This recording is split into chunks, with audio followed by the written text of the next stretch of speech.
Hello, students. I'm Siraj Khan, lecturer in English, CUST. Welcome to my subject, Literary Criticism 2, lecture number 6. Today, we will be talking about Apology for Poetry, written by Sir Philip Sidney. In Apology for Poetry, Sir Philip Sidney responds to an emerging antipathy to poetry as expressed in Stephen Gawson's The School of Abuse. Gawson offers what is in essence an take on imaginative literature. Lecture outlines are: who was Sir Philip Sidney? Sidney's reputation as a writer. What is an apology for poetry? His classical orientation. His reply on Stephen Gawson's charges on poetry, and his views on drama in comedy. Let's talk about Sir Philip Sidney, who was born in November 1554, died in October 1586. Sir Philip Sidney was an Elizabethan courtier, statesman, soldier, poet, and a patron of scholars and poets, considered the ideal gentleman of his day.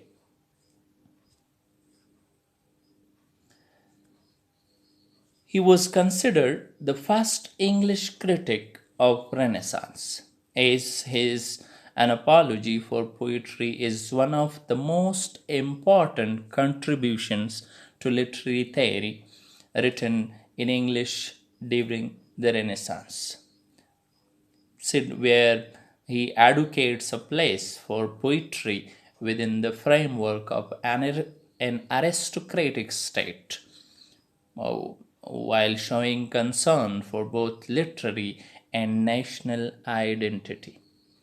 He was a literary critic, became a known critic with his publication of An Apology for Poetry, which was actually published in 1595 after his death. He was a soldier as well. Sir Philip Sidney, his reverence for the poet as soldier is significant because he himself was a soldier at one time. Poetry in apology becomes an art that requires the noble stirring of courage. A prose writer, which was an apology for poetry, where we divide his concept of poetry in three kinds: is religious poetry and philosophical poetry, and poetry as an imaginative treatment of life and nature. His prose work is this apology for poetry, is a defense of poetry, and Arcadia, one of his most important prose work. His reputation as a literary writer rests upon these three works. Is Astrophel and Stella in the sphere of poetry, which is a sequence of sonnet. And sonnets after Shakespeare, these were highly appreciated. Arcadia in the sphere of prose, and An Apology for Poetry in the sphere of literary critics, where he divided poetry in three kinds, as I just mentioned, where he focuses on the third point, that poetry as an imaginative treatment of life in nature. His classical orientation is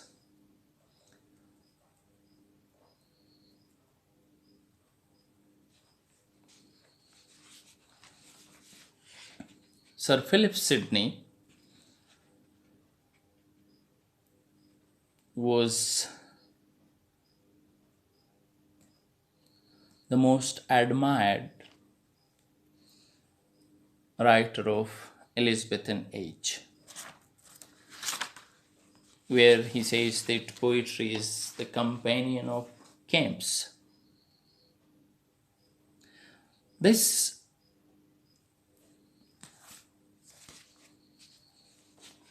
poetry is the companion of camps, where he mentions Aristotle's, as Aristotle's views on poetry, that poetry is an imitation.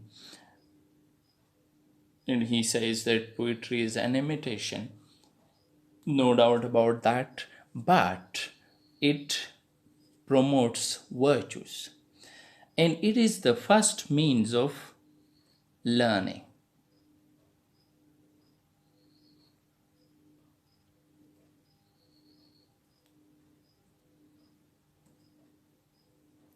Poetry has been held in high esteem since the earliest times. It has been the first light giver to ignorance. The earlier Greek philosophers and historians were in fact poets.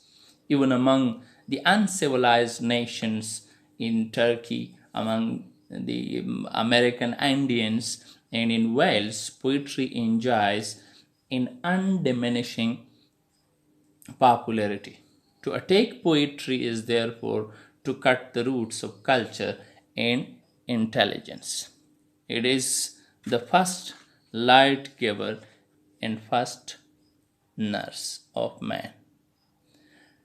Intellects in human history have been poets and have defended defended poetry. Sidney begins his defense of poetry by noting that poetry was the first of the arts, coming before philosophy and history. Indeed, many of the famous classical philosophers and historians wrote in poetry, and even those who wrote in prose, like Plato and Herodotus, wrote poetically.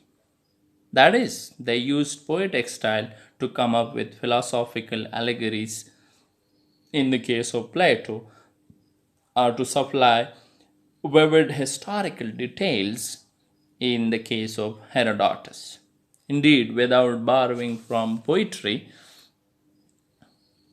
historians and philosophers would never have become popular, as Sidney claims. Poetry is used and valued even in the Bible. One can get some indication of the respect in which poets were held in the ancient world by examining the names they were given in Latin and Greek. Even Bible, which was the most important book of Christians, were written in poetry. A poet is a maker, which is has been given ancient touch, is that poets are considered weights in poets. Weights means seer, foreseer, or prophet. And in the classical world, poetry was considered to convey important knowledge about the future. Poetess means maker. A poet is a maker. And this title reflects the fact that poets, like God, create new and more perfect realities using their imaginations. Apology for poetry or defense of poetry. Actually, this work was written in 1580 and was published after his death in 1595. These were divided in two volumes: Apology for Poetry and Defense of Poesy. The two volumes. Apology doesn't mean sorry or confession or feel guilty for some action. It is a Greek word which means defense. Apologia, defense of poetry. Again, classical orientation, as the ancient Romans paid high reverence to the poet by calling him Vetes, which means a diviner or prophet or a foresayer. The etymological origin of Greek word poet is poiein, and this means to make. So poet is a maker, hence the Greeks honor the poet as a maker or creator. This suggests the divine nature of poetry. Poetry superior than history and philosophy.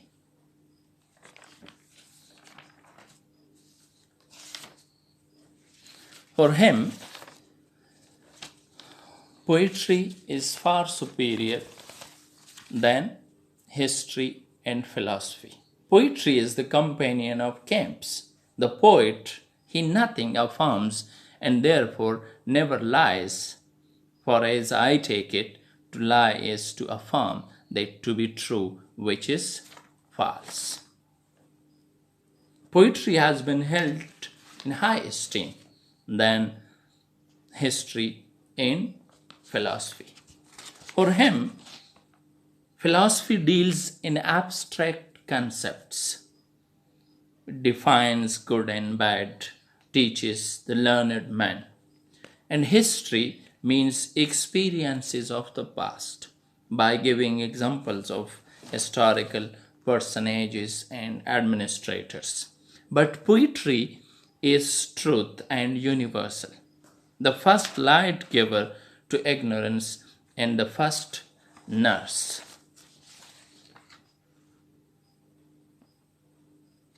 Philosophy can teach the nature of goodness, but it does so in ways that are often boring.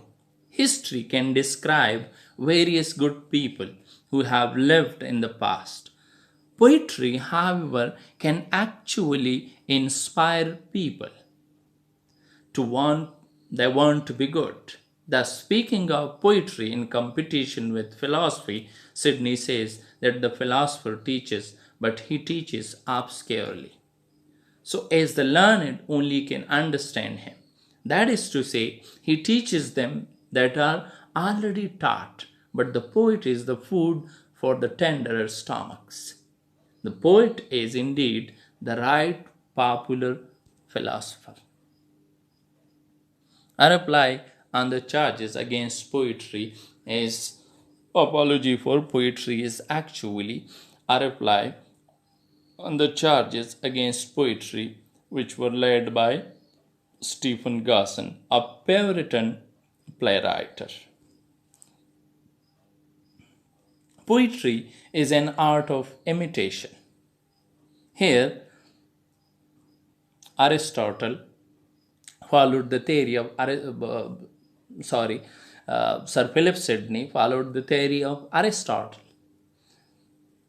Aristotle defined poetry as an art of imitation, but for him, poetry is an art of imitation that promotes virtues that delight us.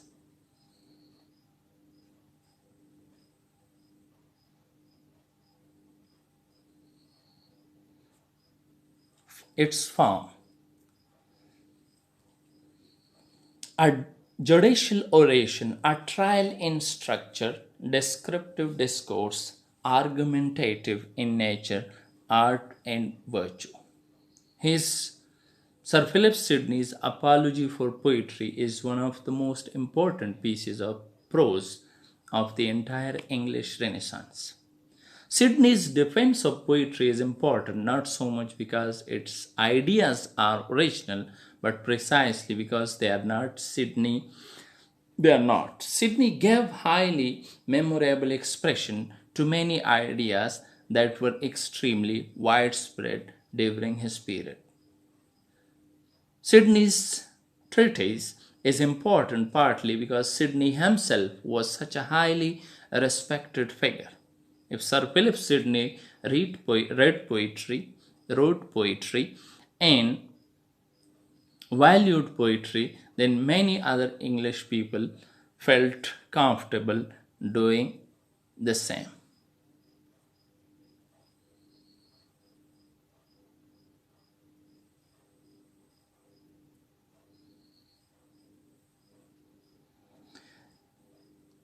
Sir Philip Sidney poetry has been it is a trial in structure. It is more descriptive and argumentative. He made arguments where he divided his arguments in 17 points. Started with the introduction in one of his soldier friend Pietro Pagliano.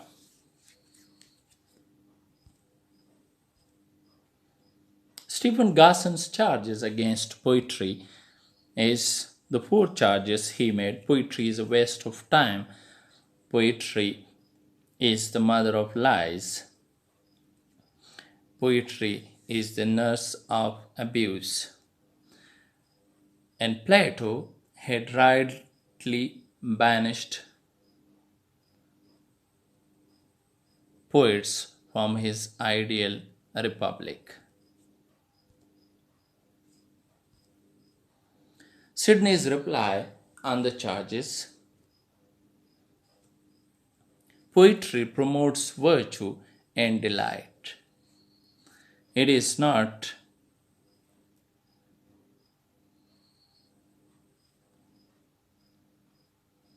the mother of lies. Poetry teaches virtues and delights. He dismisses the first charge by saying that he has already established that no learning is so good as that which reach and move to virtue, and that none can both teach and move there to so much as poetry. All writers under the sun, the poet is the less liar. His answer to the second objection, that poets are liars, is that of all writers under the sun, the poet is the least liar. The astronomer, the mathematician, the historian, and others all make false statements, but the poet nothing affirms and therefore never lie, his aim being to tell not what is or is not, but what should or should not be. So, what he presents is not fact, but fiction embodying truth of an ideal kind. Poetry does not abuse man's wit, it is man's wit that abuse poetry. The third charge against poetry is that all its species are infected with love themes and amorous conceits, which have a demoralizing effect on readers. To this charge, Sidney replies that poetry does not abuse man's wit. It is man's wit that abuses poetry.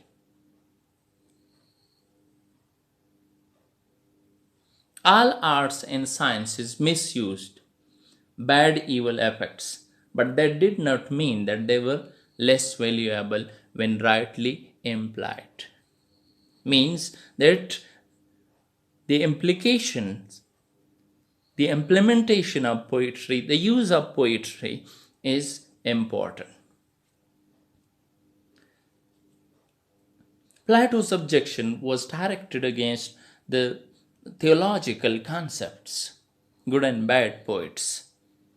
Sidney is rather perplexed at the last charge, namely Plato's rejection of poetry. He wonders why Plato found fault with poetry. In fact, Plato warned men not against poetry but against its abuse by his contemporary poets who filled the world with wrong opinions about the gods. So Plato's objection was directed against the theological concepts. Sir Philip Sidney talked about other usefulness of other forms of poetry is drama, and in drama he talked about tragedy ties to the laws of poetry. Poetry is a tragedy which has lost its purpose, true meaning is for him that tragedy is which opens the greatest wounds in our hearts, teaches the uncertainty of this world.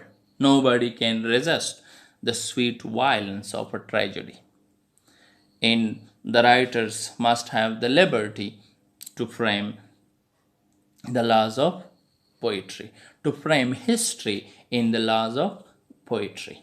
They must not divert history. In the drama at that time, which were mangled and was considered a mixture of comedy and poetry. Why? Because there were lack of tragic elements.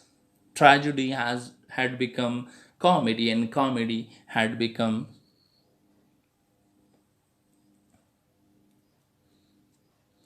Now, unity of time, action, and place. There was no unity of time, action, and place. And these are the three main elements that can make a tragedy the best. Comedy has lost, and comedy, it's not just amusement. It must teaches morality. Not only amusement is the purpose of comedy, but also to teach morality and virtue. A reality, it presents a reality, and there must be the elements of comedy. Is that the comedy of the Elizabethan age, there were the absence of comic elements. Superiority of poetry over history and philosophy. In the conclusion, he says poetry is universal, the first light giver to ignorance and the first nurse, and it is far superior than history and philosophy. Poet is better and more effective teacher than either the philosopher or the historian or the other accredited apostles of truth and morality. Poetry is truth and universal, the first light giver to ignorance. And there he says that poetry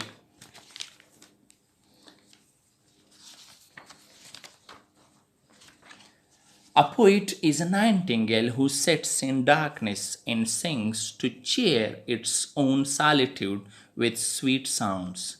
His auditors are as men entranced by the melody of an unseen musician who feel that they are moved and softened yet know not whence and why.